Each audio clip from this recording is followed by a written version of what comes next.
welcome back to my channel and welcome to another video.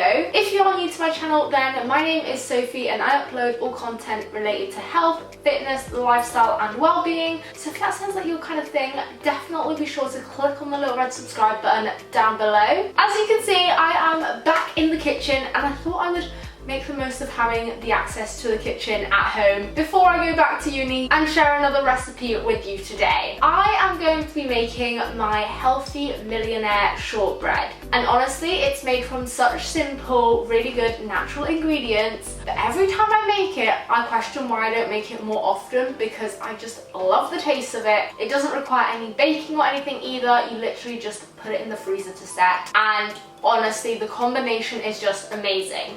So if you don't know what a standard Millionaire Shortbread is, then basically you've got the nice crumbly biscuit base, then you have a caramel centre topped with chocolate. So it's just a dreamy combination all round. And of course today's recipe will also be vegan and gluten free, so pretty much everyone and anyone can enjoy this. So without further ado, let's get straight into this video. So to make the biscuity base, all we need is 4 simple ingredients, and we are going to use some gluten-free oat flour. We're going to use about a cup of gluten-free oat flour. You can just use standard oats as well if you don't need to be gluten-free.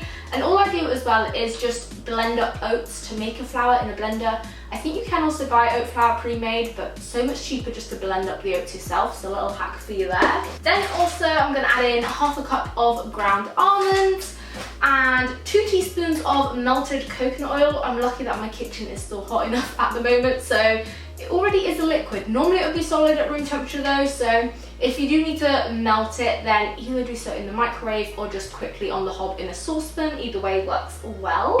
And then I'm also going to add in 4 tablespoons of pure maple syrup. And then this is the magic part where for the caramel you literally just need 2 ingredients, which is just amazing, and that is medjool dates. And you really want to use the medjool ones because these are going to give it that really caramelly flavour. Other dates may work as well, but to give that extra caramel taste, really try to use the nice soft fresh medjool dates. We're probably going to use about 12 of these for the recipe. And then also we are going to use 2 tablespoons of almond butter. Usually smooth almond butter works better for this recipe. You could also use an alternative like peanut butter, cashew butter, any kind of nut butter really, but I just really love the taste of almond butter. It is like my go-to, so this is what I'm going to be using for today's recipe. And then for the chocolatey top, we are going to be using 8 teaspoons of melted coconut oil. Again, you may want to pre-melt this if it's not already melted. And then also 8 teaspoons of raw cacao powder. And you want to make sure that it is just the raw cacao powder, as this is the version that isn't yet refined or processed, and it retains all the good nutrients from the raw cacao bean as well. Whereas cocoa powder, which is the alternative, you could use that as well, but it's often more refined, more processed, often has added sugars and other random things in there too. So raw cacao powder honestly just smells amazing. Anytime I open this box, it smells like a chocolate factory, to be honest. So just want raw cacao powder, and that is going to make the chocolate, and that is all you need. So literally for this whole recipe you only need 7 ingredients to make the 3 different layers, which I think is pretty amazing. So I'm first going to start with making the base, and I'm going to take first of all the 2 flours, so the oat flour and the ground almonds, and I'm just going to add a cup of the oat flour. I've got a half cup here. I always just find it easier to scoop up using the half rather than trying to fill up the whole cup. But just put a little bit because that wasn't quite full. So I've just added a cup of that oat flour now, and then I will now just add in the half a cup of ground almonds as well.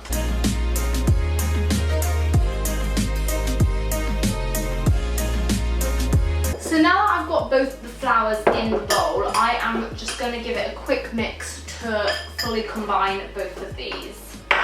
I honestly love the taste of oat flour in this for the base. It just gives the base such a nice sort of sweet biscuity kind of taste, which I love.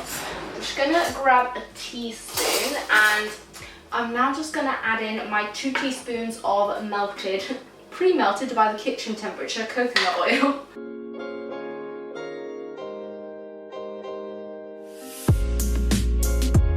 And then I'm now just going to finally add in the 4 tablespoons of pure maple syrup.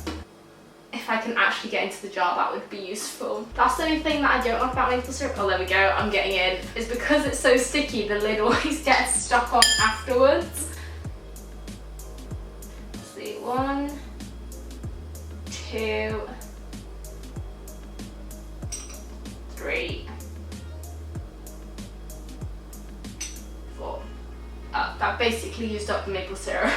There's literally like none left. I'll see how sticky this mixture is, and I might just add that little dribble in at the end because it barely looks worth saving. But now I've added all of those ingredients in, I'm just gonna get mixing it until it's all fully combined, and it should come together as a sort of doughy texture. You don't want it to be overly moist, but you don't want it to be dry as well. So if you do find it gets dry at all, add a little bit extra coconut oil.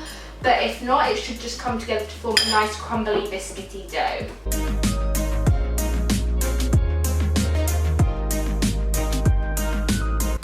Also, another little hack coming out of this, right now as this tastes amazing if you roll it up into like small ball chunky pieces, put it in the freezer, and it's like raw cookie dough chunks, and it tastes so good like this as well. Or you could add like chocolate chips in it too, and that works really nicely. Alright, this is looking good now. I might just add in, I think I am just going to add in this tiny little trickle of maple syrup that's left, because it just doesn't seem worth saving, to be honest. So might as well just go in here. So this is looking nice and done now. That looks like the perfect dough. It's just come together really nicely. So I'm now just gonna go and grab forgot what it was called for a second there, a loaf tin. So once you've got your loaf tin, you just want to line it with a sheet of baking paper so that it makes it so much easier to get it out at the end. You could alternatively grease it with a bit of coconut oil, but I just find with this one in particular, it makes it a lot easier just to lift it out the tin on a sheet of baking paper at the end.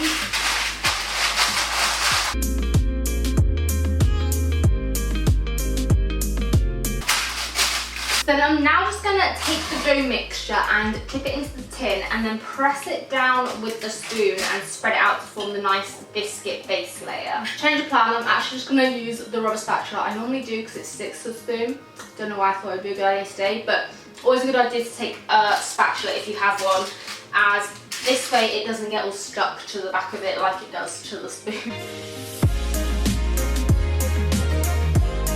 So now that's that one all nicely evenly spread. You want to try and get it in an as even layer as possible. Definitely easier said than done, but the more even you can get it, definitely the better it'll be. I'm just now going to put this into the freezer while I get making the middle layer. So then to make the middle layer, you will want around 12 medjool dates and 2 tablespoons of almond butter, and you'll need some kind of blender for this. I'm going to use my NutriBullet to make this, but any kind of high-speed blender will do the job. If the medjool dates aren't fresh or they're not that soft, then what you can do is soak them in water overnight or in warm water for about an hour or so, or shorter than that if they aren't that hard but still need softening up a little bit, and that way will just make them really squidgy and easier to blend. But if they are fresh or soft already, then you won't need to do that. And luckily for me today, these should be soft enough to blend, so I'm just going to skip on to the next step, and that is removing the stone, because you don't want the stone in your dates when you're blending them up, because you don't really want bits of it in your nice smooth caramel. So I'm just going to take out the 12 dates. I have got another packet over here because there are only 3 left in this one. And I'm just going to make sure to remove all of the pips before blending. Is it a stone or a pip? I think you say it's a stone in a date, isn't it? I'm going to go with a stone. I nearly just put the stone in instead of putting the date in. That would have gone wrong.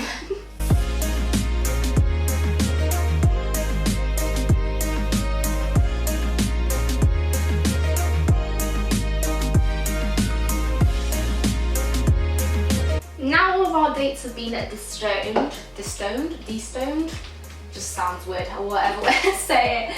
I am going to add in my 2 tablespoons of smooth almond butter. Let me know if you're also a nut butter fan and what your favourite like go-to nut butter is. I bet a lot of people say probably peanut butter. I didn't start liking peanut butter till recently. Now I do quite enjoy a good bit of peanut butter, but almond will always be like my original fave nut butter that I'll go for.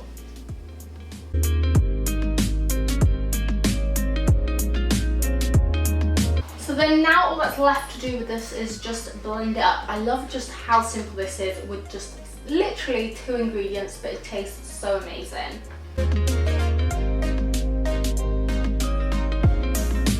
So now we've got this one nice and smooth, I'm just going to spread it over the base. I've just grabbed the base back out of the freezer. I'm just going to pop this on top for the next layer.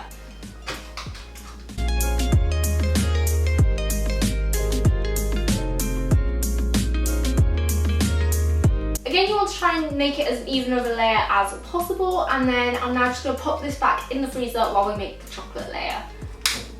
So now for the chocolate layer, I'm just going to heat this pan up and add in the 8 teaspoons of coconut oil.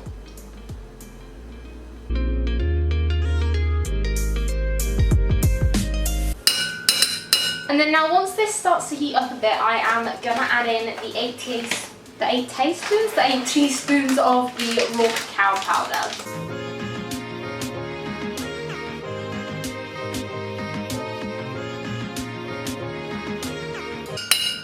And now the coconut oil started to bubble away, I'm just going to lower the heat right down and stir in the cacao powder until it's just all fully dissolved.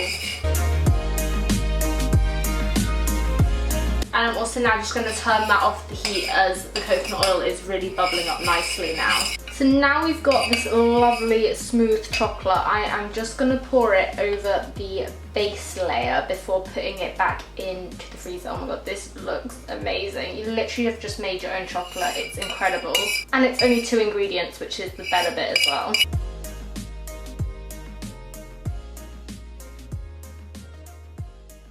I'm now just going to pop this into the freezer for about an hour to set, before then we can get it out and slice it up.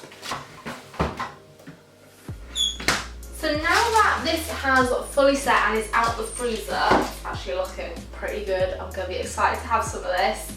I am going to just slice it up, as that is the only thing left to do. I think I am going to probably divide it into 8 squares, but you could make them as big or as small as you like, whatever works for you. And this is the good thing about using the baking paper, is that it just literally lifts straight out, you don't get any of it stuck to the bottom of the pan, and it just makes the whole process so much easier. I know that right now, however I try and cut this, it probably just won't come out even. This is always the bit that I fail on, but oh well, it will make it look more funky with them all being different sizes. You know, that's the look I'm going for right now. Did not cut that in the straightest line, but you know, we will go with it, it's fine. It looks more homemade that way as well.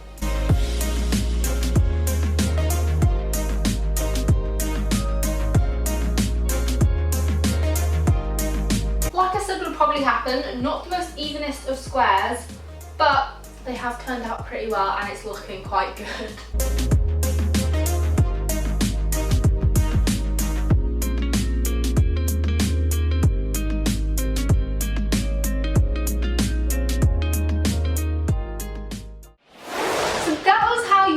Some healthier millionaire shortbread. If you do give this a go, I would love to know. Either let me know down below in the comments. It would be amazing to see your creations too, and let me know what you think, because honestly I think they just taste so incredible with just the simple ingredients they're made from. Also, if you do want to see more kind of recipes on a regular basis, I do upload loads of recipes onto my food Instagram, which is always linked down below in the description. And on there I post a whole variety of things, from breakfast, lunch, dinner ideas, snacks, baking. So you get a whole good variety of different ideas over there. So if you want to see more recipes, definitely be sure to check it out. As for this video, if you have enjoyed it, smash a big thumbs up on it, as well as clicking on my little red subscribe button down below if you're new to my channel. And don't forget, there is also that notifications bell too that you can tap on so you're notified whenever I upload. And I'll be sure to see you very soon with a brand new video. Bye!